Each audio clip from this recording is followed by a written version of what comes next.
Chapter 115. Inside the dungeon, the cultivators opened the door before them. It wasn't the first one they had run into. Some of the rooms had them, others didn't. Without giving it a second thought, the man in the lead swung it open, ignoring the slight bit of pressure that almost pushed it out into his hand. Then he ducked down as his companions began their bombardment. Chi-infused energy skills zipped past above his head, roaring into the interior of the room. It was a practice procedure that they had done several times already. The explosive skills tore through the air and hit the ground. They cracked the various surfaces of the dungeon and ignited the gas that Nate had pumped into several of the rooms. An enormous, compressed fireball was funneled over the unsuspecting cultivators, roasting them and sending them flying backward with the force of a jet engine. Nate watched all of this happen from his screens, a brow slightly raised in amazement. He had expected it to be impressive, but not quite to the extent of what he had just seen. Unfortunately, the damage to the dungeon itself was also fairly extensive. Not that they wouldn't have gotten destroyed anyway, but this was a step or two beyond what the cultivators would have done. As for the cultivators themselves, well, they resembled burned and barbecued husks more than anything else. Amazingly, there were still several that were alive among them. However, the damage the trap had done couldn't be overstated. It had traveled back the way they had come, and had caught many of the cultivators unaware. The damage to those farther back was lighter when it came to burns. The number of broken bones from the backblast and pressure, however, only grew. The crater that was left of the rooms he had used was definitely worse than what the cultivators would have done. At the same time, he couldn't help but feel like the trade-off had been worth it this time. They would be expensive to rebuild, but it was the first time the dungeon had been able to properly strike back at them this time around. He doubted the same trick would work twice, at least not in the exact same manner. There were plenty more cultivators still, and that single display wouldn't stop them. However, if they were going to continue destroying the dungeon, then he had another idea that might work. The first time around, he had packed several rooms and corridors full of an explosive but fairly odorless gas. What he was going to do now was simply remove the extra step. The walls, ceiling, and floors of the dungeon were going to have cavities carved into them, and the gas deposited inside. Then either the cultivators would set it off, or one of the traps would. He was doing a lot of damage to the dungeon with each of these, but he couldn't allow these cultivators to continue exploring the dungeon. Their methods were too destructive. It would be one thing if they simply wanted to explore the dungeon.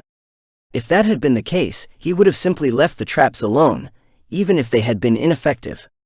What they were doing posed a risk to the dungeon itself. He could only imagine what they would do when they reached the room with the dungeon core. He made the last of the adjustments and then donned his avatar. Aura and he stopped beside the portal that would take them to the second floor. Neither said anything, but they were both thinking the same thing. They could go down to the second floor and continue the practice they had been getting. It was a good and valuable experience, but even with Nate's lower realm, he wasn't finding it too difficult anymore, usually.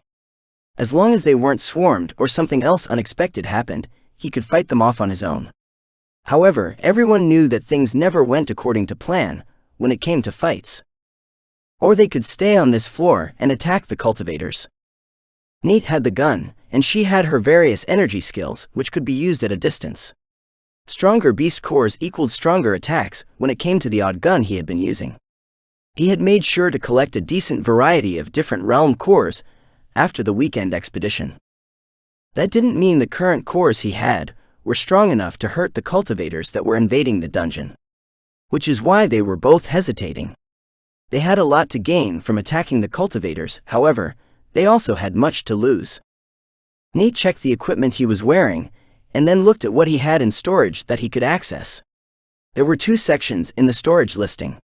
One was grayed out while he was in his avatar form, and the other was usable. The gray one was everything he had accessed or stored while awake, while the other was all the items that had never left the storage since being put inside during his various avatar times. The sole exception to this was the beast cores, which he put into storage while awake and could access later in his avatar form. He was checking the storage because he needed something to cover his face. The avatar was a direct recreation of his normal body and looked exactly like him.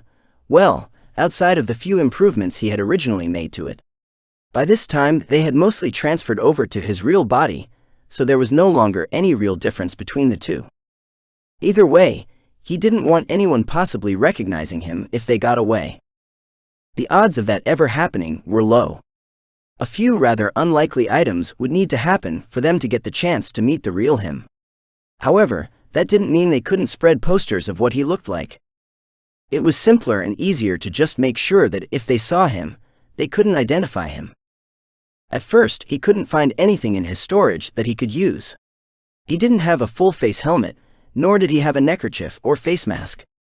That was when his eyes caught on the shredded remains of his old fish leather shirt.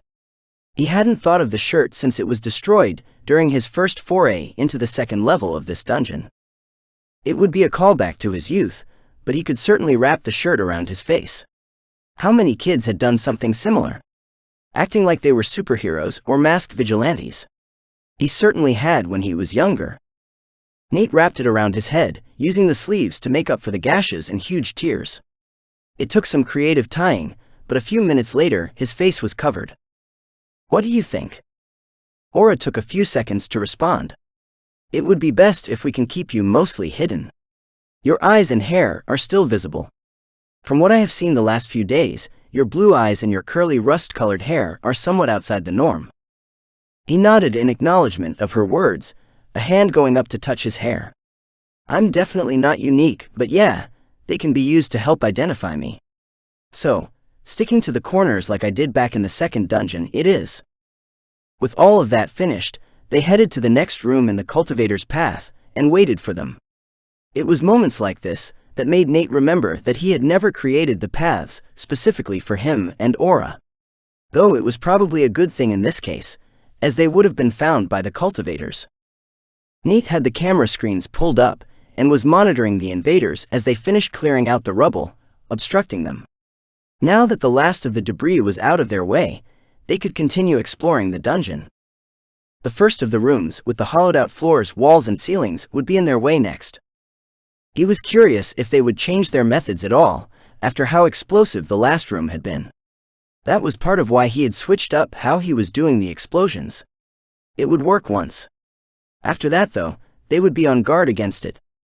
Sure enough, as he watched the group in the lead, the cultivator who opened the door was extra careful with how it opened.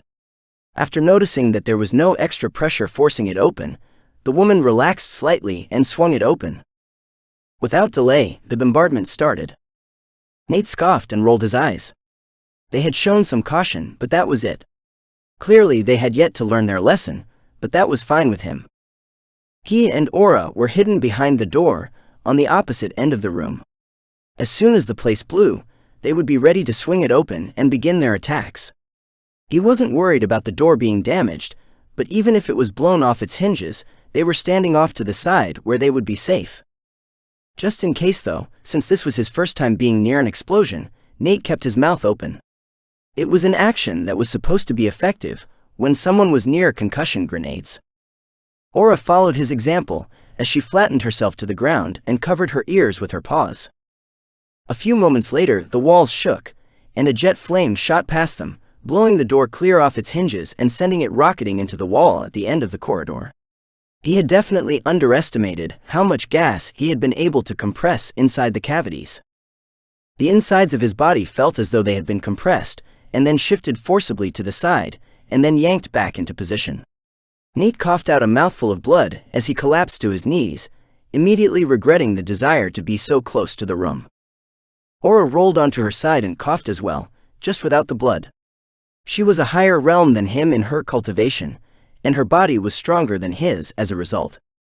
The pressure from the explosion had still hurt her, but not nearly as bad as it had Nate. That was not pleasant, Aura said, staying on her side for the moment. Nate rubbed his tender chest and stood. That is putting it lightly, I think. Next time let's not stand so close. He stumbled over to the doorway and peeked into the destroyed room. There was something different about seeing the destruction in person than from the camera screens. The crater that had been left inside was even bigger than the first time around. At least this time, it was more localized to a single room instead of the multiple areas that had been taken out the time before. The blast had been oriented toward the open door at the time. Black and charred silhouettes around the edges were all that remained of where the closest cultivators had been. The source of those particular char spots had been violently hurled down the corridor, until they hit the remains of the wall for the last destroyed room. The sudden stop to their impromptu flight had left many of them broken and barely able to move. At least one was dead, judging from the angle of the neck. Nate was fairly certain necks weren't supposed to fold that way. He never claimed to be an expert though, so it was possible they were still alive and merely paralyzed. The main issue at the moment was getting across the ruined, cavernous room and into a position where they could attack the cultivators. From their current position, they couldn't do anything. With dual sighs of annoyance, they climbed down into the room and began gingerly making their way across. There were several times when Nate had to help Aura across particularly large pieces of rubble.